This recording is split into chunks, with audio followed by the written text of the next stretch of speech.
Hey, what's happening, gamers? It's Kwing here, and it's time to learn stuff while punching crime in the face. This is Arkham Wednesdays, Robin Edition.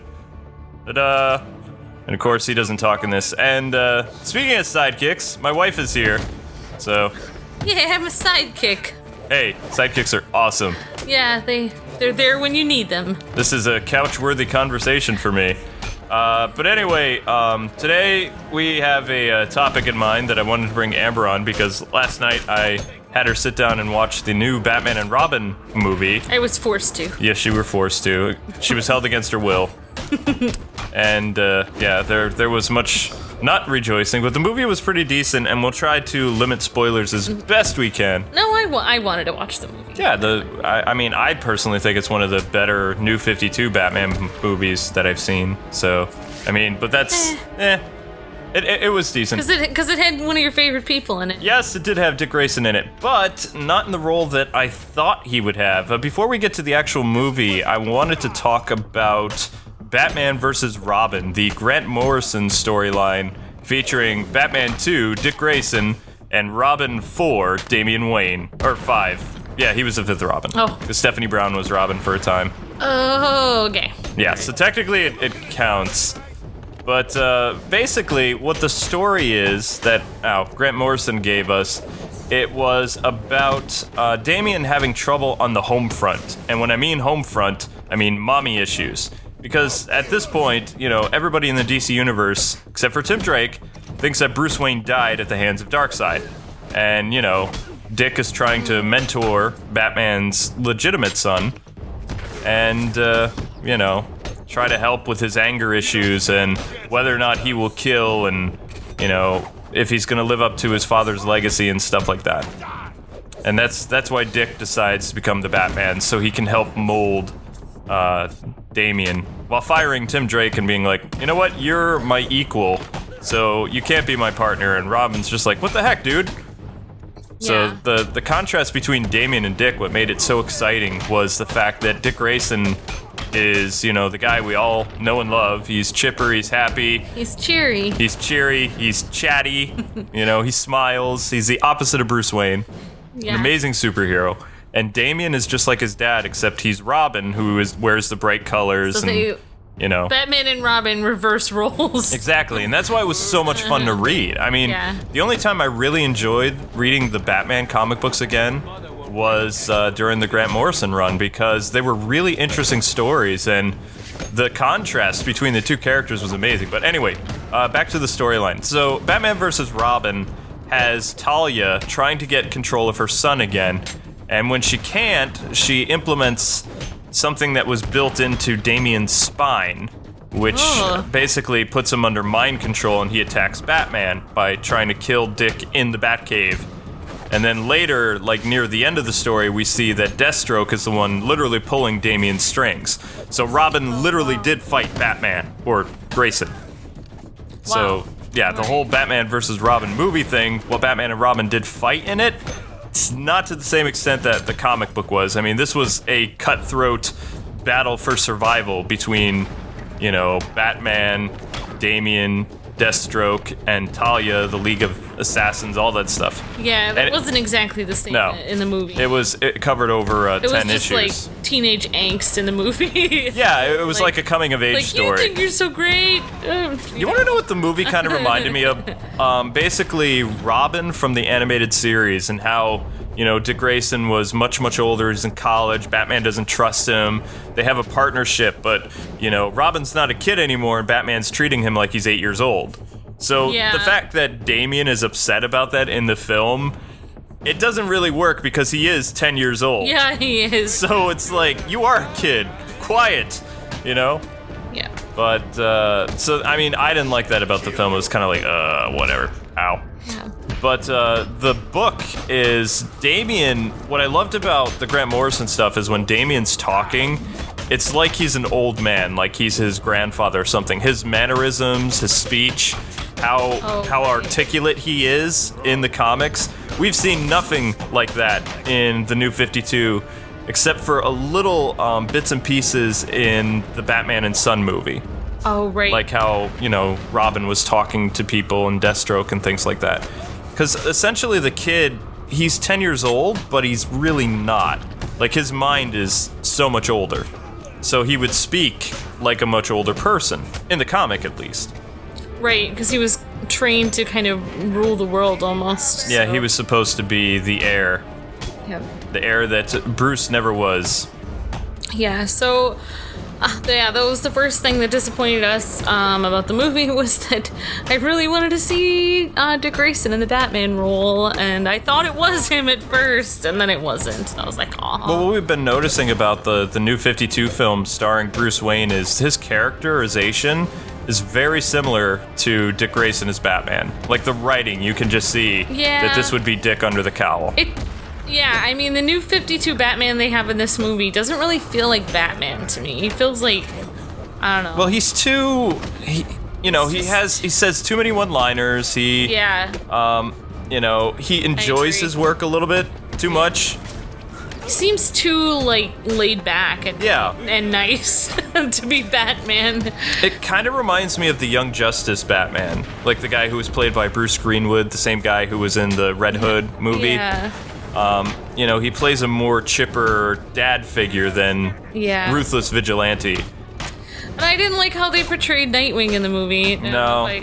I felt like he should have been much more chipper and a nice guy. Instead, he just seemed like this stone cold, kind of like successor, bully kind of older brother. He's like a bully older brother that's like the successor to the Batman throne. Yeah, he wasn't very nice. I was like, that's not Dick Grayson at all. The only elements of Dick Grayson that I think are alive in the new 52 cinematic universe is when he first meets Damian and his interaction with Bruce. That was hilarious.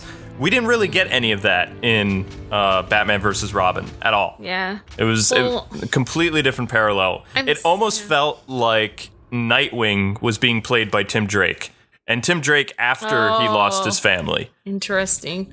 So, it didn't feel like Dick Grayson. No, it felt like the Timmy after he loses Stephanie, Connor, and he dons the kind of Red Robin costume. Because that would be more accurate anyway, because Tim and Damian clash a lot. Never got along, no. Whereas Dick Grayson kind of did get along with Damian in the comics. Yeah, he was like the happy, fun older brother that everybody looks up to, and Tim was the adopted son that Damian just despised because he's not the first son, he's not the son who died, he's the son who came later, and, Batman's super protective of him. But, right. Yeah, I'm still getting used to the new 52 animation style for their movies, too, because everyone just looks kind of emotionless, and I miss it. Yeah, I miss people having emotions. No expressions. Exactly. Robin's floating in midair. I mean, they could smile or have a laugh or at least even show any emotion. That would be nice, or even get angry or anything. Just any emotion would be fine with me. I apologize for some of the gameplay, ladies and gentlemen. It's been a while since I played as Robin, so... I was gonna say something, but... Yeah, it's pretty bad. I'm kidding. But, the other element to the film, so we get to the point where, Robin was controlled in the comics by the League of Assassins or Shadows, and, Deathstroke was basically using Damian in the comic book to get back at Dick Grayson because Slade Wilson was a Dick Grayson arch nemesis, going back to the Titans and some of the stuff that happened during the Renegade series where Nightwing went undercover and trained Rose Wilson, who later became a Titan and things like that. That was really cool to see Deathstroke trying to get to Dick through Damian by, corrupting him and having him literally attack and try to kill Batman, the symbol of Batman, destroy everything. Oh, okay, so he was in cahoots with Talia. Yeah, no, actually, he used Talia to get to the device that was controlling Damian. Wow. So it was completely different. I mean, it's like they combined the two movies. Batman and Son had Deathstroke as the main baddie, where he was supposed to be the main baddie in kind of Batman vs. Robin, the Grant Morrison thing. Mm-hmm. And then they took something completely different to make this new 52 and brought in the Court of Owls, which I think was a good idea to some extent, but they changed it a lot. which I was a little surprised by because they wanted to have, in the comics, like a different, darker view of Nightwing. So Nightwing was supposed to be a Talon, but he was, instead raised by Bruce Wayne after the death of his parents, and he was never brought in by the Corps. Oh. But you never see or get any of that in the movie. What they did is, trying to limit spoilers as best I can to hammer a point though, is they had Bruce Wayne obsessed with the Court of Owls based on a nursery rhyme that Kevin Conroy told to him, like in the movie. Yeah, that was nice. I get to hear some Kevin Conroy awesomeness. I like that. That was pretty cool. And I mean, I like how they did that a little bit, but it felt too Gotham to me, like what they're doing with Bruce Wayne in the Gotham series. And I know I don't talk about it a lot. I don't like it. I don't like watching Gotham. So you're not going to hear much about it. It's too much for me.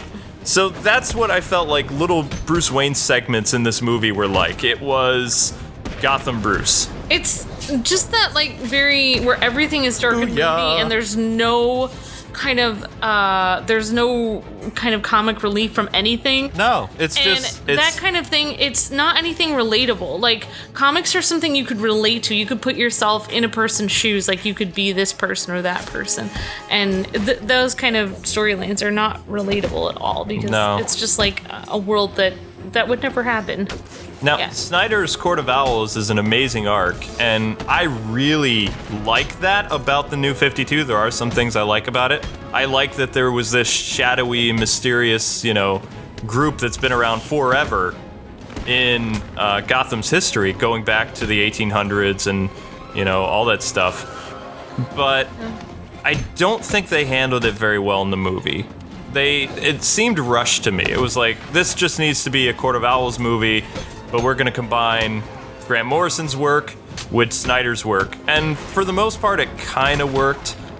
And if you didn't have the Blu-ray of Justice League Throne of Atlantis, then you wouldn't even know this was coming, because they had a little short that had Nightwing and Robin taking care of the Scarecrow, who I do not like how he's portrayed in the movie. He's essentially a thug with machine guns, Yeah. But there was a lot of great things about the movie too, though. I really got to see Damian in action. You really got to see that he was able to pretty much take down a whole bunch of people just on his own, even as a 10-year-old kid. So.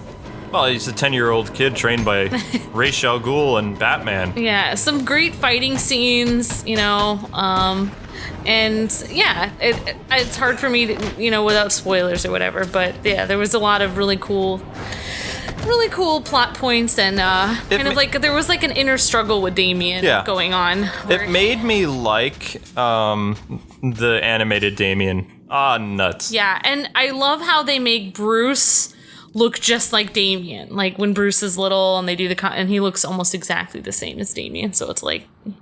What I was really surprised by, though, in the film, and a lot of people are talking about this, so it's hardly really a spoiler, but they harken back to Batman 666, which is when Damian essentially becomes evil and is a Batman that has somehow done terrible things. He uses guns, he's destroyed most of Gotham, but that was a pre-52 thing.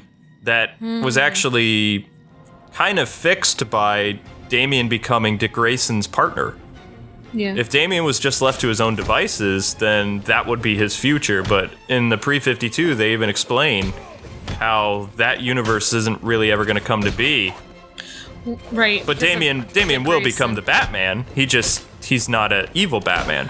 Yeah. And the best way to see that is there was a comic book that was like one of the last Batman stories from the pre-52 universe. I have it, and it shows all these different Batman. Terry McGinnis. It shows the Damian Batman that originally used guns. He still has the same look, which is kind of like the Gotham by Gaslight Batman. He wears a trench coat, and he has kind of a different cowl.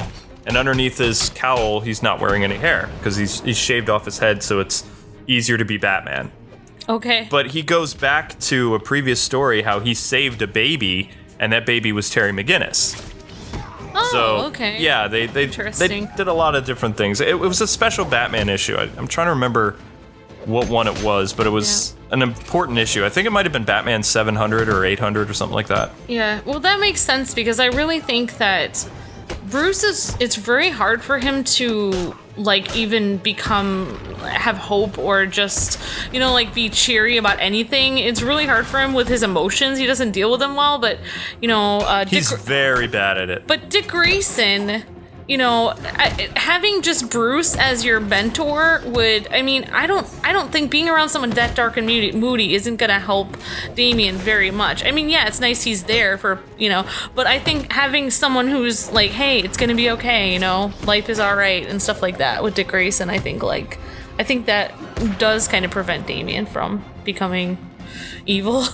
Well, yeah, I mean, because in the comics you got to see Dick, like, a different side of him where they're hanging out on top of gargoyles and Dick will order a pizza, and take it with his back grapple when the guy's confused and kind of mock him while he's chewing on a slice, and Damian will say he's so immature, and, then Batman will pull down Robin's hood over his face and have Robin, like, running around near the gargoyles, So it was stuff like this that was just so fun to watch. He needs to let him lighten up a little bit, He doesn't have any of that in the only movie that we saw that Nightwing did that somewhat is when he defeated Damian for the first time. He's not really in the movie that much at all. Yeah, he wasn't in very long. Yeah, he's just playing kind of a confused role. In this movie, Dick's characterization, he's a jerk. I mean, he's bragging about being with his girlfriend Starfire while he has to babysit his little brother. Yeah. And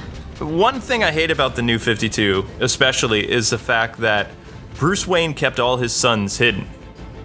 Dick Grayson was never adopted. He was just the ward for a while. And then when Damian and the other Robins came into existence, or whatever, joined the Bat family, they too were sheltered from the public completely.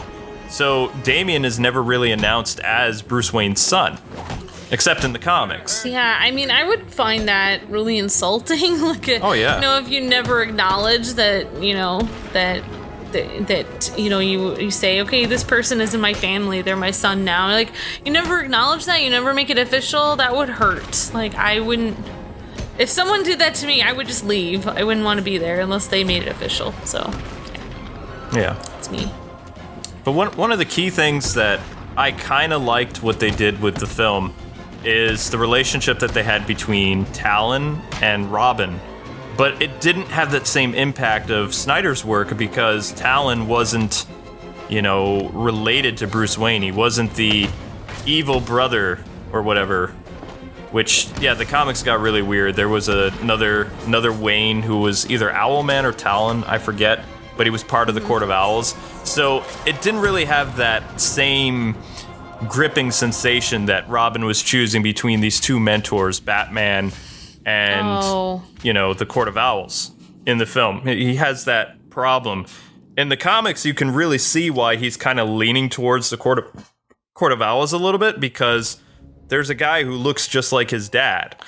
Oh, okay, that would make sense. That would totally, I could understand.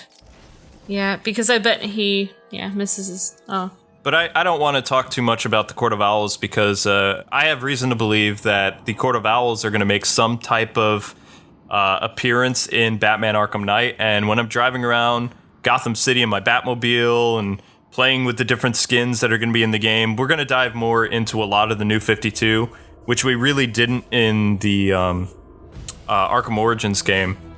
So we'll look more at a lot of those storylines that Snyder has done, like Zero Year I think it's called Zero Year. The one where he was wearing like the purple electric gloves and stuff like that, and the Court of Owls arc. I don't really know if I'm going to cover the whole death of the family because it's just really weird. I don't like what they've done with Joker in the New 52 at all. It's just, he's kind of like this immortal clown. It doesn't... making him like this being that's always been around is just weird. It doesn't work. Oh, so, weird. Yeah, that's strange. So it's just kind of like, I'm curious to see, the Joker and Convergence and some other stuff, which I have not really been reading Convergence yet. They started with a Superman book, and it showed all the different deaths that have happened to Superman, and the New 52 Superman is witnessing all this stuff. So Yeah. it's just, But- it's strange to me. I'm waiting for the Batman books with Stephanie Brown and some other stuff, which will happen sometime this month and next month. Well, for me, not being too familiar with the comics, I did like how they had the struggle between kind of what Batman told Damian, was right and wrong, and then what the Talon guy told him was right and wrong. So he was always kind of conflicted about that. But I guess it must be a lot. It probably isn't as good as how they make it. The dialogue that they have with Talon and Damian, a lot of it is taken from Snyder's work between actually Dick Grayson and some of the other Robins that had to deal with Talon and Owlman and the courts in general. But I will say this, the zombie element that you see in a lot of the clips, that's what a lot of the court was. But did you know that one of the zombies was actually parts of Dick Grayson's family? Which made it even more horrifying when, the Bat family had to confront fight them. a lot of these Talons or, assassins from the Court of Owls. Now I understand kind of what the Court of Owls is, unless it's not totally accurate. But it was kind of a freaky thing. But, It's pretty. I mean, they play Dr. Frankenstein a lot. They want control of Gotham's elite. They are mostly Gotham's elite. Yeah. But they didn't know that Batman was, Bruce Wayne until near the end of Schneider's stuff. Yeah, I would say I wish the movie had more kind of character development. I wish it was more kind of warm-hearted, and I wish that there was more that you could feel in the movie. It was so much action. It was just so much fighting. There were car action races and all kinds of things, and there was a lot of action. It was just gore and whatever, but it's just I wish there was more. I wish you could feel more, while you watch it. Could feel more. Yeah. Yeah. I wish it meant something more when you watched it, but it You just wanted kinda more happened. of an impact. I mean, Exactly. I wanted it to impact you a little bit more. Feel for the characters. It didn't feel like you really could. as far as animated films go, I think that this was a good movie, but it doesn't have that same impact or emotional connection as Batman Under the Hood had. That movie, with Robin coming back to life and Nightwing being in it and all this stuff happening, it was a very compelling story and it really gripped the audience. There was really nothing like that in this movie. There was no... If they had a connection between the Court of Owls and Dick Grayson and, there was something terrifying to these zombies, they're just reanimated warriors. That doesn't really have any impact whatsoever. It's okay, so you're giving a reason for Batman to use lethal force. And he does in the movie. Yeah. Batman, kills all these owls. It reminds me of when they did Star Wars The Clone Wars, or when they were just shooting all these animated robots. It was they have all this war, but none of the things are alive, so it doesn't really impact you at all. It's No, yeah. things that yeah, but I feel I don't know, it's just, I don't know if it's just me, but I feel they're trying to introduce Nightwing little by little into these movies. It seems like that, yeah. Feels like he's just kind of wedging himself in here for a few minutes, and then next movie maybe he'll be in there more. Well, think about what they did. They've established that Nightwing, is around. They've established that a Titans possibly does exist because he was talking to Corey, who is Starfire. So Yeah. it's very possible With the with the new Teen Titans show coming out, and Corey and Barbara and all these other people are going to be in it. I thought I remember you saying when we had the Batman and Son movie and you were watching that, you were like, oh, maybe they're not going to write Nightwing in these new movies at all. They're just pretending he doesn't exist. And now they kind of showed him that he exists. So now he is in the world, so maybe they can do more with him now. I was very surprised in The Son of Batman when Nightwing showed up because I was not paying attention to a lot of he did show up. I'm sorry. the stuff when they were doing the whole Damian thing, and I was just kind of going, oh, the okay. Son of Batman is about Tim Drake and Damian. And then kind of learned that Dick Grayson would be in it, or that he would be mentioned, and then he appeared in the movie. Oh yeah, I forgot he did appear for a little bit. I'm sorry. Yeah, I guess I was thinking about when we were first watching it at the beginning. Yeah. I'm confused. Oh yeah, no, you were saying to me you didn't think Nightwing was going to show up in the movie. Oh, the new movie. No, when we were first watching the Son of Batman. Yeah, and then he did show up. I forgot that he showed up.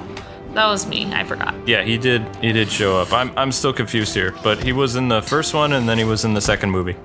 So I guess, yeah, maybe it's like I said. But he had like a brief cameo, and he helped like Dr. Langstrom go after the cure for the man-bats and stuff like that.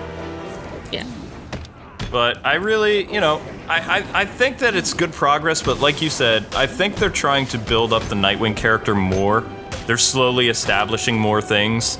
I don't know what the next New 52 movie is going to be. I know that they're doing like a Bruce Timm movie next that's about like an evil Justice League. Oh. And that's coming out very soon. I just wish they would have established him nicer. Yeah. I agree to that. But anyway, guys and gals, that's going to conclude this episode. Thanks so much for taking the time to watch. I'm a little rusty, but we hope you guys have enjoyed this discussion. You can check out the new Batman movie, Batman vs. Robin, on Amazon. Thanks so much for taking the time to watch. Don't forget to like, comment, and subscribe, and we'll see you on the next Arkham Wednesdays. See ya.